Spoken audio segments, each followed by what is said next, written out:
Okay, happy Wednesday Racing, bayang karerista. Shoutout lang tayo saglit, no? Happy birthday kay Boss Madam Criselda Magalpo, owner ng OTB dyan sa Javier, Malabon, no? Pagbate galing kay Boss Joey Hipolito at shoutout na rin kay Boss Ronald Susim at kay Boss Glenn Santa Maria.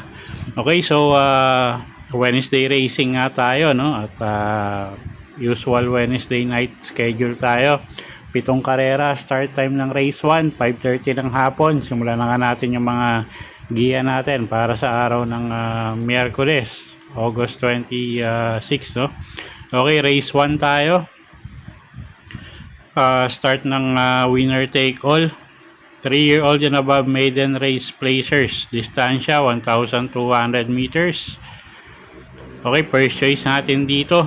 Yung kalahok numero 2 na rin na si Ladies Man. J.A. Pastoral yung re-renda dyan, no? At medyo mainam naman yung tempo niya para sa 1,200 meters. So first choice na rin natin yan, numero 2, Ladies Man. Second choice, kalahok numero 7, Art Collector. Jim El Ciego naman yung sasakay dyan. Medyo konting batak pa, no? At konting swerte, tingin ko may panalo yan. Third choice natin yung kalahok numero 10 na si Kalampinay Beach, na medyo mainam yung huling ipinakita. JD King Flores naman yung sasakay dyan.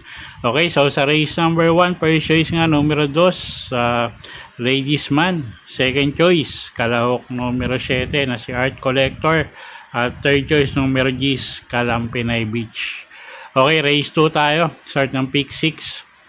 3-year-old and above maiden race placers. Distansya 1,200 meters.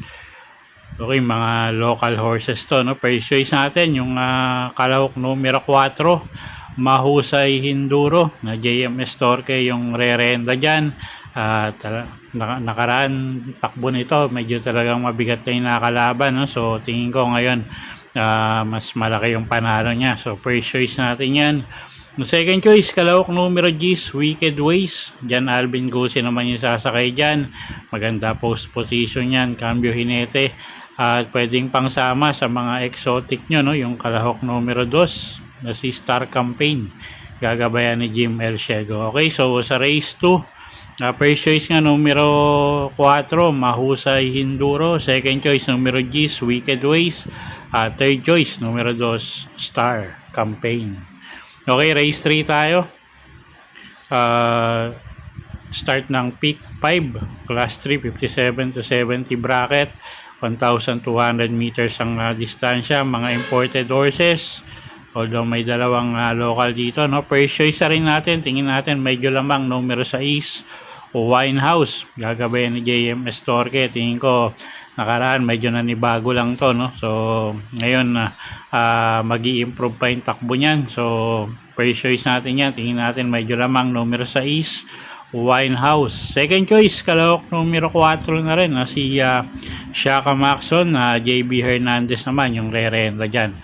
Okay, so sa race number 3, ang first choice nga natin yung kalahok numero 6 na si Winehouse. Second choice, numero 4, Shaka Maxon. Okay, race number 4 tayo. Start ng pick 4, class 4, 42 to 56 bracket. Distansya 1,200 meters.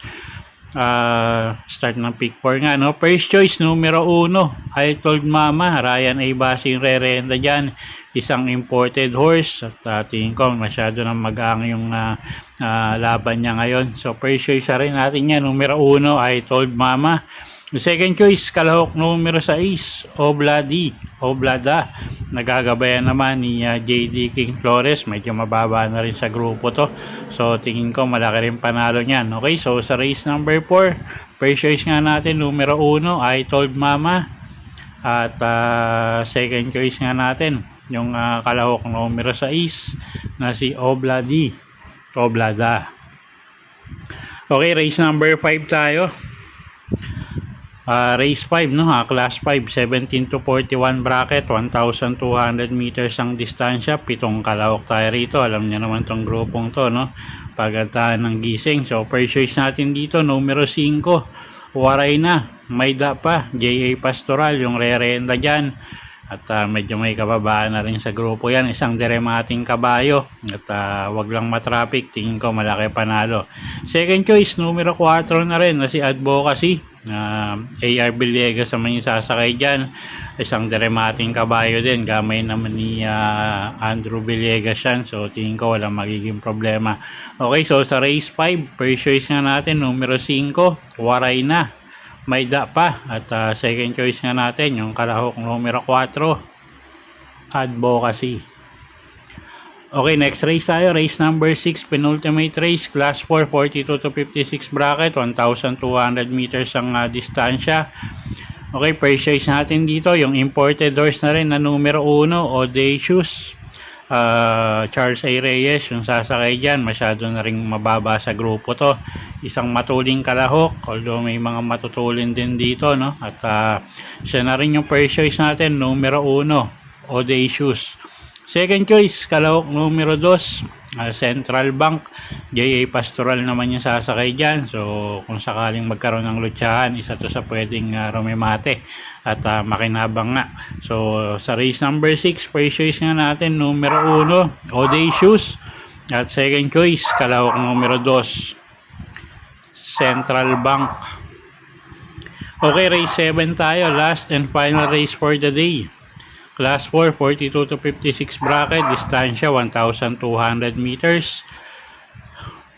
First choice na rin natin dito, yung kalahok numero 2 na si Siling Labuyo. AR Villegas yung re-renda dyan, medyo gumangin laban ngayon. At first choice nga natin yan. Second choice, kalahok numero 6, Stay Funny, CS Pare Jr. yung re-renda dyan, isang imported horse, may angkin tulin. At although may mga matutulin din dito, pero kasama sa unahan to, asahan natin. So second choice natin yan. Third choice natin, yung kalahok numero 8, galing sa bakasyon, na si Benji's Prayer, na gagabayan naman yan ni Ken Malapira. Okay, so sa race number 7, first choice nga numero 2, Siling Labuyo. Second choice, kalahok numero 6, Stay Funny. At third choice nga, yung kalahok numero 8, Benji's Prayer. Okay, so yun po yung mga giya natin para sa araw ng Miyerkules, no? At sana po yung makatulong sa pagpili nyo ng mga tatayaang kabayo. Inulit ko po, kayo pa rin po masusunod kung saan nyo itataya yung pinagpaguran yung pera. Good luck po at happy Wednesday racing, bayang karerista.